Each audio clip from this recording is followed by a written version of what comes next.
This Halloween, Blockbuster Video has a special treat for your whole family.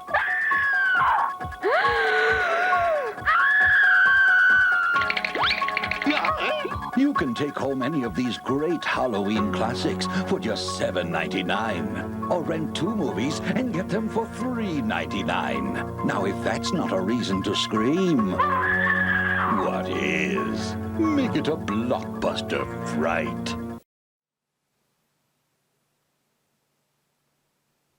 Normally when I do Halloween-themed episodes of the show, I usually don't go all out and decorate that much, because it's not really my preferred holiday. I'm more of a Christmassy kind of person. But it is season 10, might as well do something special.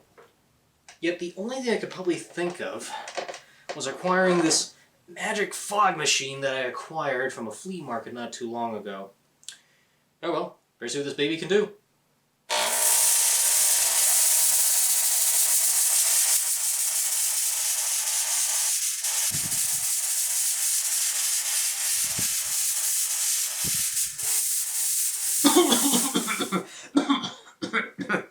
Ugh. Alright, never using that again. Ooh, let's see what we got here. Variety of horror VHS tapes, big spider web, jack-o'-lantern decorations. Now it seems to be down here, the Universal Monsters and the Emer guarding the Sankara Stone, a convenient coffee table book, and a vintage t-shirt of an 80s cult classic that's perfect for the Halloween season. I can work with this. I bid you welcome.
Halloween is that one time of the year where ghosts, goblins, and monsters of all kinds come out to play or create mischief. Just get that little fun-sized Snickers and or Twix bar from your doorstep.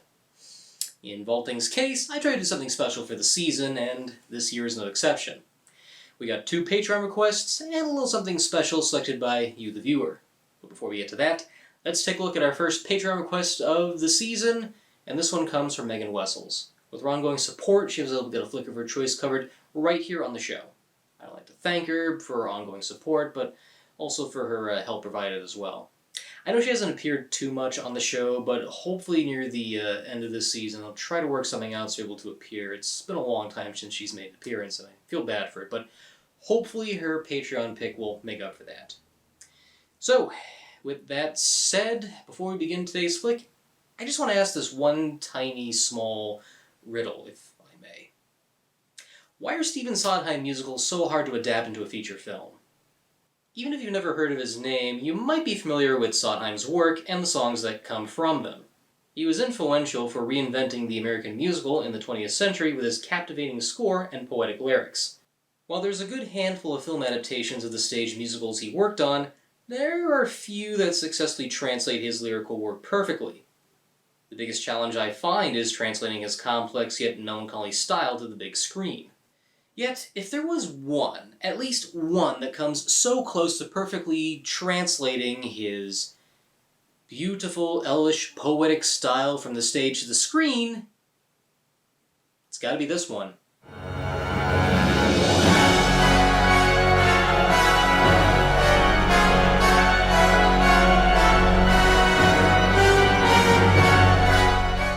The idea first came from Sondheim seeing a performance of Christopher Bond's play at the Theatre Royal Stratford East, and he felt the addition of music would elevate its sophisticated plot and language. That, and he wanted to see if he could scare an audience with music. Upon being unleashed to Broadway in 1979, Sweeney Todd was met with great success, even going as far as to win 8 Tony Awards, including Best Musical. During its short run in London the following year, a young CalArts student saw a performance there and was blown away by the mixture of music and horror. He was so enthralled that he met Sondheim in the late 1980s and said he hoped to make a theatrical adaptation out of it, despite being busy with other projects like Batman and Edward Scissorhands. His name was Tim Burton. Though Burton wasn't the only one who wanted to adapt this show too.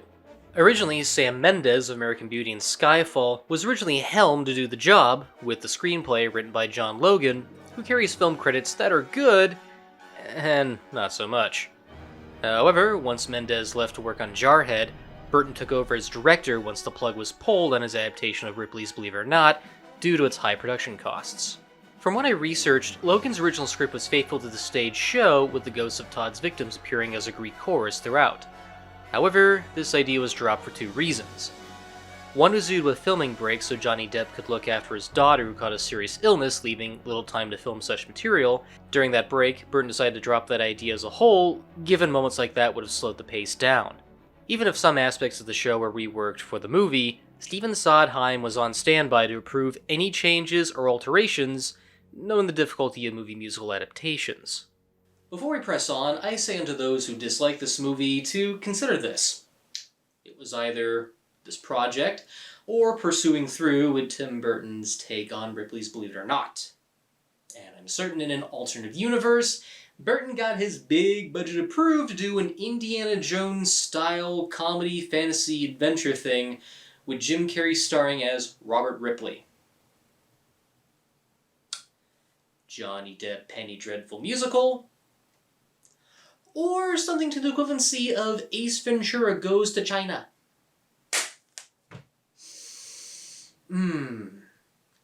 Still think the moon landing is faked? Alrighty then! For those who have yet to see this movie, or the stage show, I do recommend to check them out, given this review will go over some spoilers. Not everything, but some major plot points need to be discussed given the complex nature of the story. Set during the Industrial Revolution of London, an innocent barber named Benjamin Barker is accused for a fake crime and sent to exile in Australia. 15 years later, he escapes and returns to London under the alias Sweeney Todd, but finds his home is barren and his wife was sexually assaulted at the brink of suicide by the corrupt Judge Turpin, who was also the mastermind behind getting Todd exiled for lusting after his wife. Upon learning this from his downstairs neighbor Nellie Lovett, who is known for making the worst pies in London, Todd plans his revenge against the judge, eventually, and creates a series of unfortunate events, which lead him to denounce society as full of corrupt people, and that everyone deserves to die. 15 years dreaming I might come home to a wife and child. 15 years. Sweating and living hell on a false charge. Morality is an illusion. Nietzsche was right. Shut up! Don't quote Nietzsche, Bear. Now, Sondheim's play carries a ton of characters and tons of plot lines to follow, and for a feature film, that would be hard to seek what to focus on. In the case of Sweeney Todd, the premise is simple enough to know which characters deserve to have the spotlight. Let's waste no time at all and get to the main one himself, Sweeney Todd, played by Johnny Depp. For a while, a lot of people joked about how Burton kept using Johnny Depp for a lot of his work between 2005 to 2012. Keep in mind, it was Burton that was able to launch his film career with Edward Scissorhands and Ed Wood, the former showing Depp's body language and the latter showing Depp can create likable characters with unique personality. Filmmaking is not about the tiny details, it's about the big picture. And Sleepy Hollow being a good meddling of the two together. But yeah, a lot of folks started to raise eyebrows over Depp's frequent use in Burton's movies later on. Granted, every filmmaker either likes to work with that one person, or just see them as a good luck charm for their production. Joe Dante had Dick Miller in a lot of his films, Peter Sellers was used a lot in Blake Edwards' features, Mel Brooks had his own collective, ranging from Gene Wilder to Anne Bancroft, and the Universal Monsters had Boris Karloff. Karloff? Bullshit! In hindsight, a performance should be viewed by its own measure, and not just because some director wanted to use this person over and over. In terms of Johnny Depp as Sweeney Todd, I think he surprisingly works. You fruit, you fruit, you fruit, you vicious fruit! All right. In the case of the movie, this take is emptier and more desolate as you can see the will of revenge pounded into his forehead. I don't even think there's a moment where you see Todd smile or show a genuine sense of happiness, unless it involves getting revenge back at one horny-as-hell judge. In a merry mood today, Mr. Todd? 'Tis your delight, sir, catching fire from one man to the next. There's so much determination for his personal plan that he fails to see how things around him can be affected. Just look at him. The constant blank stare just says it all. You can just see him soaked in his plan to the point anything else is nothing but a mere distraction. That distraction, of course, is Nellie Lovett, played by Helena Bonham Carter, who also appear in a lot of Burton films. The owner of a pie shop that is failing due to expenses on product, creating perhaps the worst meat pies to walk the earth. In terms of Carter's performance, she's alright in the role. It's clear she's having a good time being the accomplice to a homicidal barber, but something feels missing. The stage musical's depiction, depending on direction, had Lovett add more levity to the dark show and act as the opposite of Todd's moody revenge. In the movie's case, Lovett is created as a broken character whose actions move Todd's plot forward. After all, she is the one who tells him what became of his wife, and provides the razors to enact his plan. Lovett to me always seemed more akin to, say, Harley Quinn from Batman. She works close to the one she desires and acts devious to get whatever she wants. Hell, she very much drives Todd to his revenge ploy, yet she doesn't see the consequence within. I can't pinpoint if this is a directing or a performance issue, but I feel like this take of Lovett needed a little more life and quirk. See those grates? They go right down to the sewers. The smells come up. Always a few rats gone home to Jesus down there. Speaking of which, they do carry over Lovett's attempt to have Todd in her life, which is amusing and funny enough. I mean, why in the world would she want to have a homicidal barber like him? You gotta leave this all behind you now. She's gone. We could have a life, us two. What's wrong with her? She's crazy. He's gorgeous. She even gets her own Miss Piggy-style fantasy of what it would be like if they wed. By the sea, bring along your chopper.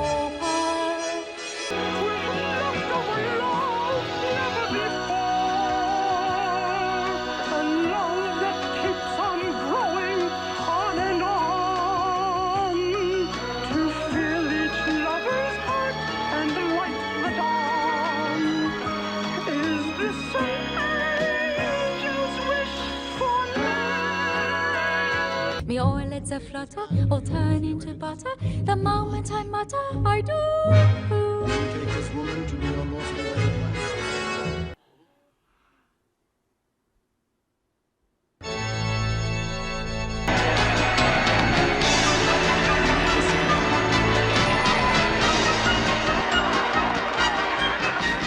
Aww, I'd certainly ship them. Not.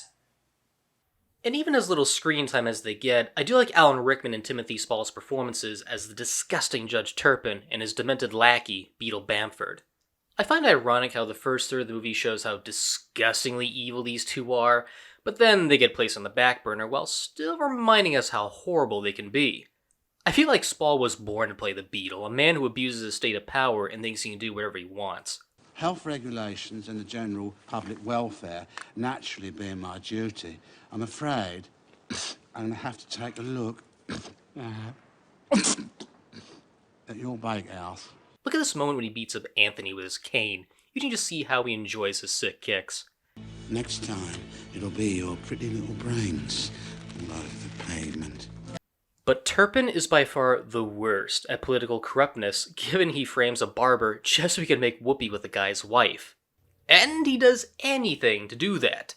Even to go as far as to have a masquerade party and straight up sexually assault her. But oh, the disgusting doesn't stop there. You see, Todd had a daughter named Joanna before his exile, and the judge has her locked up tight in his house, just so he can have her all to himself. The cherry on the whole thing? Turpin plans to shield her away from the world by simply marrying her. Ew. Stranger. When I offered myself to her, she showed a certain reluctance. Alan Rickman does a great job here underlying the disturbed nature of the judge. His quiet presence and monotone voice really add to the rogue nature of the character. A man with too much power, and spends way too much time with his Karma Sutra collection. I have them all here.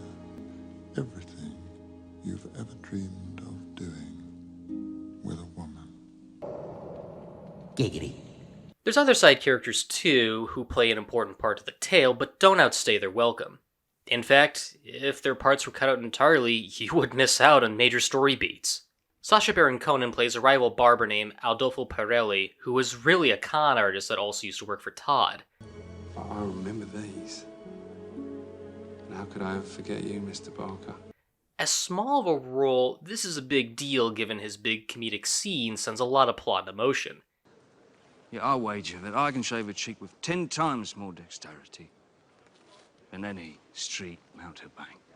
You hear this foolish man? Now, please, you will see how he will regret the years of folly. Bullshit. Bullshit. And I just love how Pirelli here takes every second conceding his fame, as opposed to focusing on the contest. The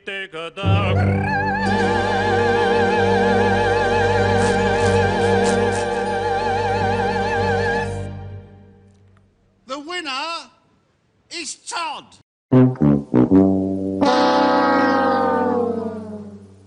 For those who know me, I'm not a big fan of Sacha Baron Cohen. When he takes on a major role or a passion project like Borat, I feel like he gets a little too out of hand. Yet, when he plays a secondary character or side role, he knows how to steal the show without being too distracting. Pirelli also has a boy by his side named Toby, played by Ed Sanders. Eventually, Toby starts to work for Lovett once Pirelli's out of the picture, so to speak. As far as child acting goes, Ed is surprisingly charming, and he's one of the few characters you don't want to see anything bad happen to him.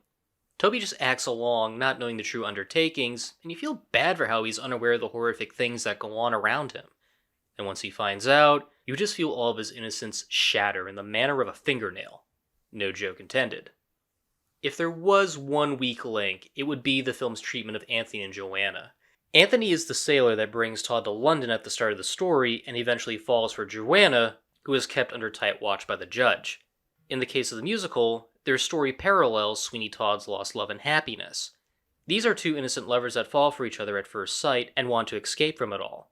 Given the amount of material cut from the adaptation, there are moments when it does give the feeling Anthony is kind of a creep here. He just sees this girl and then instantly wants to go after her. I'll steal you. Do they think that walls can hide you? Till I'm with you, then I'm with you there. Sweetly buried in your yellow hair. And people say the world has become cold and impersonal. Well, I say poo on them. Goodbye. Even Joanna is sidelined with some of her songs and a good bulk of dialogue getting cut. The idea is there of a girl sheltered away from the world, but key moments that made her stand out are lost for the sake of pace. The stage show gave more breathing room and lightness to a dark-natured tale.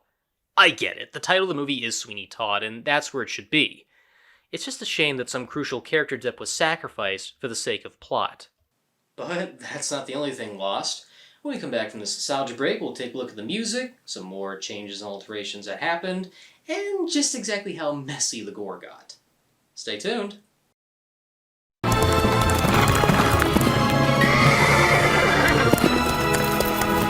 This Halloween, M&M's will send $1 million to one lucky person's home. I don't think he likes me. Enter for a chance to win.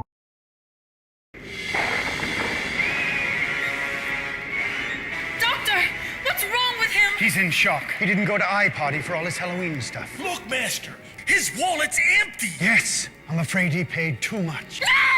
There's only one thing to do. Get him to I-Party. Igor, fetch the car. Will he make it? Yes, he's a good driver. No, my husband. Yes, once he sees the incredible selection of costumes and savings, he'll be fine. Thank you.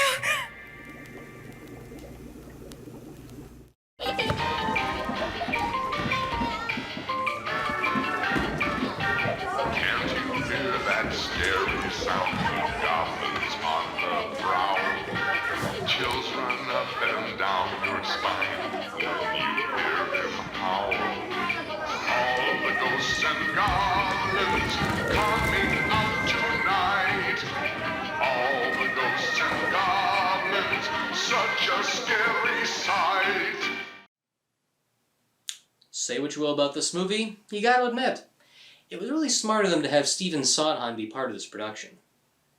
There is no other person I can think of other than Sondheim himself to translate his work to the screen. They even went as far as to get the stage musical's original orchestrator, Jonathan Tunick, to work on the score and increase the orchestra performer number from 27 to 78 in order to give the score a cinematic feel. It absolutely succeeds in that regard, and even the underscoring has never sounded this better than ever. It's like you're hearing a remaster of Bernard Herrmann's score for an Alfred Hitchcock movie. It's twisting, intense, and knows how to hold your attention, which is what Sondheim intended. In the opening number, having the rumbling music is very low, and I put it in as low a key as possible. It's this feeling. Now, right, and always with a slight crescendo. So there's always a little leaning in, as if something's about to happen and then doesn't.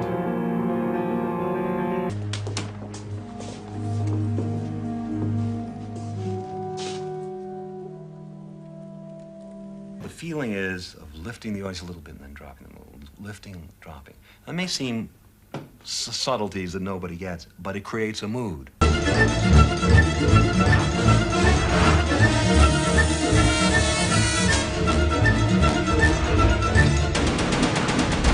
The singing here is very good. In fact, I can't think of anyone that gave a sour note.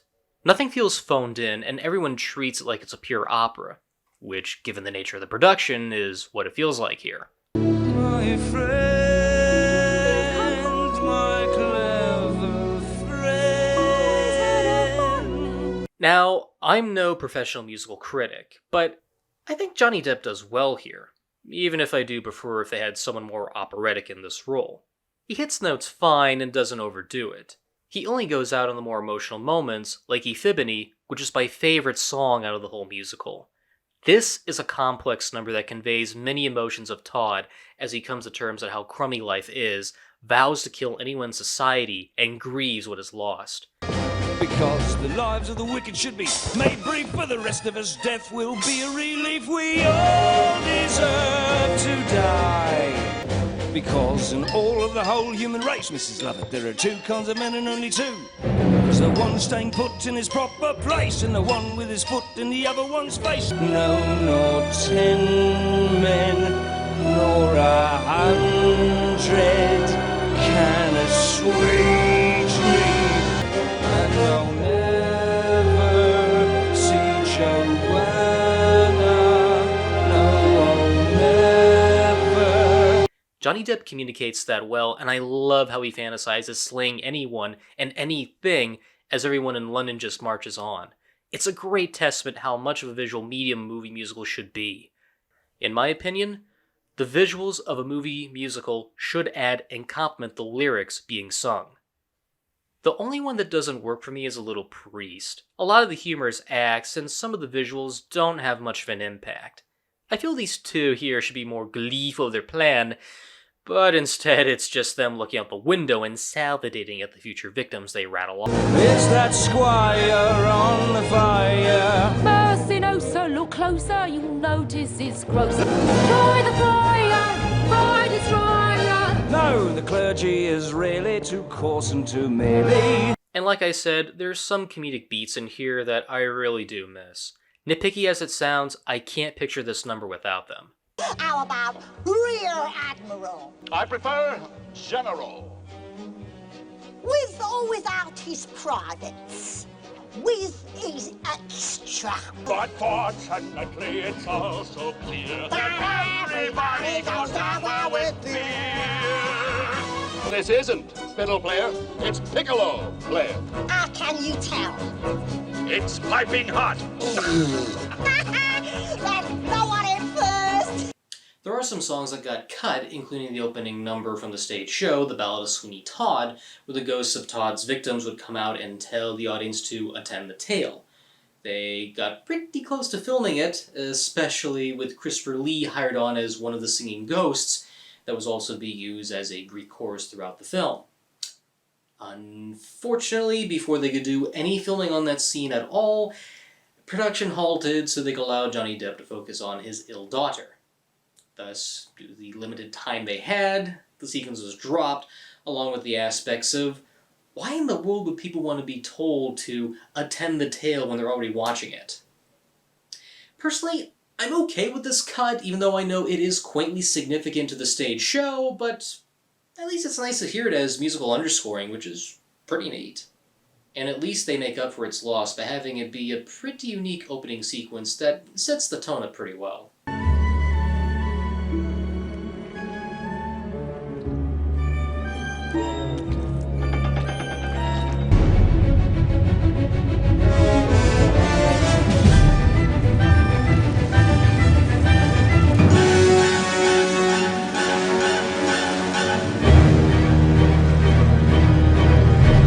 For the second half, Sweeney Todd decides to murder innocent people that visit his shop, and Lovett plans to refurbish the victims as meat for her pies.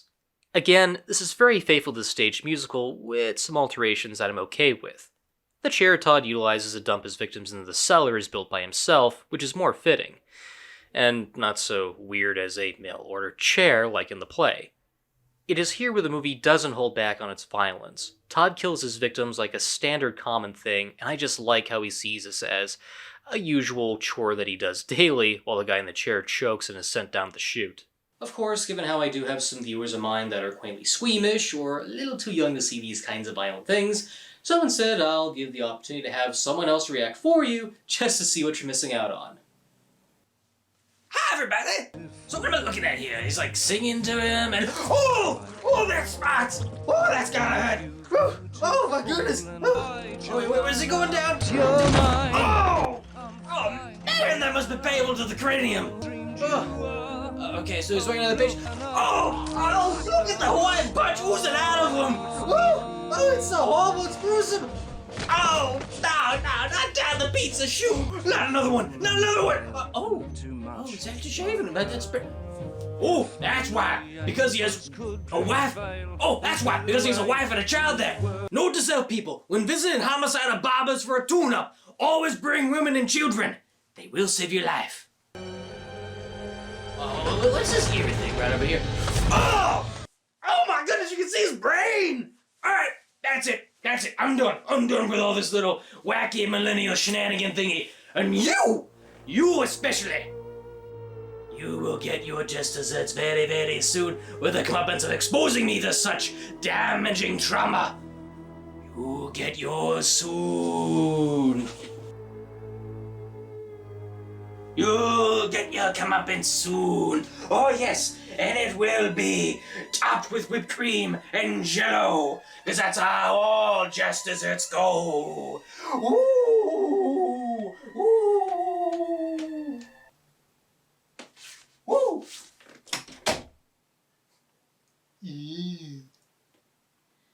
You know, it's a shame. I never got the chance to tell him that this movie got its theatrical release around Christmas time. And quaintly awkward given how bloody things truly do get. The biggest and most obvious change is the level of gore compared to the stage show. Burton felt the original musical was robbed of its violence and really amped it up. It's amazing to go behind the scenes and just see how they're able to use simple prosthetics and slight hand tricks to convey these kills effectively. They are not subtle at all, and they still make me wince once the throat is slashed. I even like how the color of red is held back until the first kill that takes place. Even when a major character is killed off, the manner of the throat slashing is oddly appropriate. In one instance, without giving too much away, one character gets killed, and the blood comes out of their neck like tears streaming from their face. A short while later, a very despicable character doesn't just get their throat slashed, but brutally stabbed with gushes of Hawaiian punch spraying out of them. It's brutal, Monty Python-like, yet beautifully satisfying. Even the concept as well of corpses being used for meat pies is very gruesome. Thankfully, the gore level doesn't go too far, but it's enough to let you paint the picture in your mind. You don't see limbs getting hacked or flesh getting shredded, you get a good enough idea to know what's going on. Even darker in conception is how after Sweeney kills, they go right into Lovett serving the pies they made from the victims. A small song order change I don't mind, as it would make more sense to have Todd make a collective of victims before opening the pie shop back open. Though what did get cut that I do greatly miss from this number is the harmonizing yums that happen when people bite into the pies, especially given how the meat is— Stop it! Enough talk about cannibalism! Now finish reviewing this movie like a decent human being.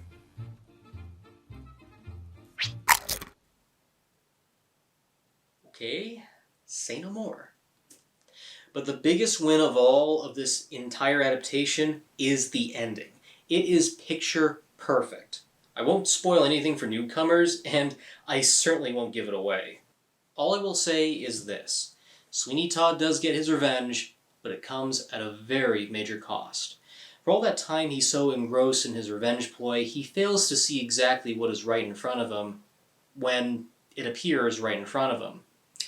And unfortunately, it all comes back to him in the most beautifully tragic way, thus leading to an image that's both haunting and very, very memorable.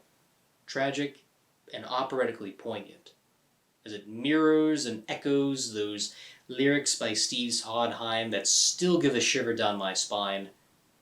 To seek revenge may lead to hell, but everyone does it, though seldom as well. Well, what did you expect in an opera? A happy ending? Once Sweeney Todd was released the Christmas season of 2007, it did get rave reviews and earned 2 Golden Globe Awards for Best Picture under Musical or Comedy and Best Actor for Johnny Depp. If that was the case, how come it wasn't a box office hit? Don't get me wrong, Sweeney Todd did financially well given its $50 million production budget, but theoretically speaking, there are 2 theories I have as to why it did better overseas than domestically. Around this time, Paramount Pictures, who co-financed the movie, was having negotiation issues with one of their movie chain distributors, the Marcus Theatres Corporation. The dispute was taken care of just before Sweeney Todd's release, but it makes me wonder what other movie theater chains were going through this problem as well at the time. The other reason is the movie's marketing, which doesn't fully convey the film as a musical. Yeah, some of the trailers had singing, but it was very low-key and only expressed the horror elements in the forefront. For those who probably never even heard of the musical, which I hope was unlikely given internet was a thing we could use back then, they were mostly likely surprised to see there was singing in the very first sequence. Supposedly, from what I heard, there were reports over in the UK of people walking out very early on in the movie complaining they didn't know it was a musical because the advertisements didn't tell them otherwise. Well, that's stupid. That's kind of like advertising on Cornell ice cream but just focusing on the cone instead of the flavor. Either way, once Sweeney Todd was released to home video, it has gotten a better appreciation. Hopefully over time it will get a bigger audience, but I'm glad to see there's folks still talking about it and remarking in very glowing ways. As for me, I did see it when I was at my tail end senior year in high school, and I didn't think much of it. Now, I liked it, but I was still into the more absurd kind of stuff like Little Shop of Horrors. That's my preferred favorite musical, to be honest. Something light, dark, but at least meaningful at best. But over the years, Sweeney Todd has become one of those musicals that has grown on me slowly. Both show and Tim Burton adaptation. Not enough to be my preferred favorite, but definitely one I would love to revisit more often. Tim Burton did the impossible by taking one of Stephen Sondheim's most complex works and successfully translated it to the big screen. So much that even Sondheim admitted in his 2010 memoir, Finishing the Hat, that this is the only screen adaptation of his work that he approves of. For me, there are some minor issues I have, but they don't get in the way of the enjoyment. It's engaging, visuals are stunning, and the singing is top-notch. I would have liked a little more humor and some character depth to certain side characters, but Sweeney Todd still holds a lot of impact and is worth your time. There is a 1982 recording of the musical with George Herron and Angela Lansbury as the 2 leads, which was when the show was going through a nationwide tour for the first time. I do recommend checking that out, but I don't perceive it as something to compare against the adaptation. It would be a little unfair given how far we've come with so many different performances and so many different interpretations of this stage show, even including a recent one with Josh Groban in the title role. It's funny to take a look at this movie and think, of all the Stephen Sondheim adaptations that have come and gone, and where so many have failed, this truly is one of those few exceptions that greatly succeeds. And on that notion, I'd say this calls for a nice Halloween brew. Come here, open, you stupid. There we go.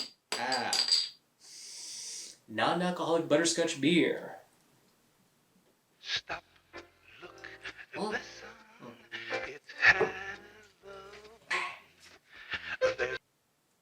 Hello. Oh, hey, how you doing there, Meg? I was wondering, What's that? Don't drink the butterscotch beer. Why's that? Laced with arsenic in case I say anything bad about the movie. Well, I mean, okay, there were some nitpicks I had. I didn't think it was a bad flick. What? Quick side effects. I do admit, I feel a little strange and woozy and psychedelic. I think I'm gonna go night-night. If I survive this one, I just want you to know, I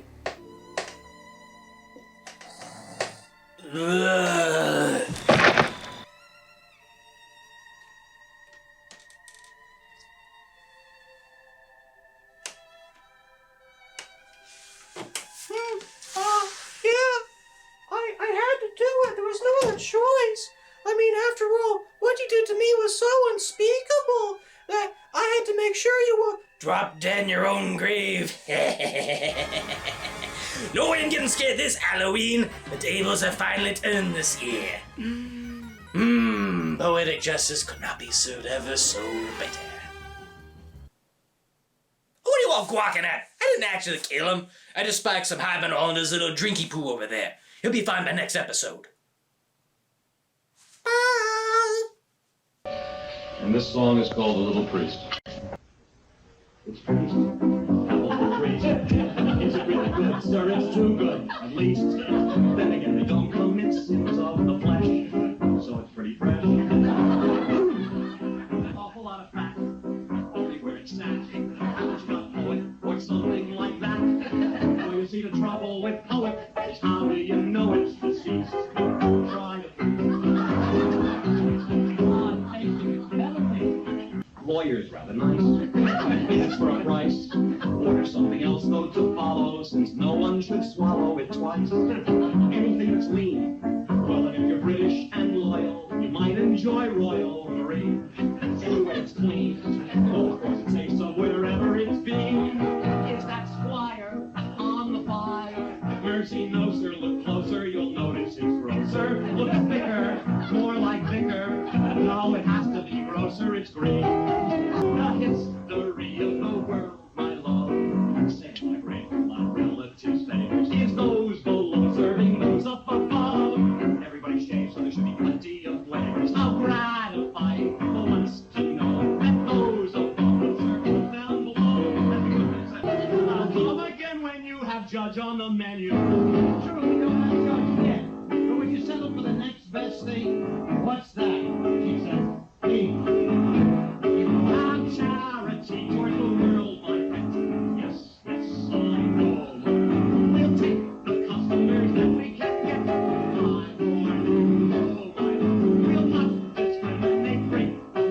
No, we'll serve anyone, meaning anyone, and to anyone at all.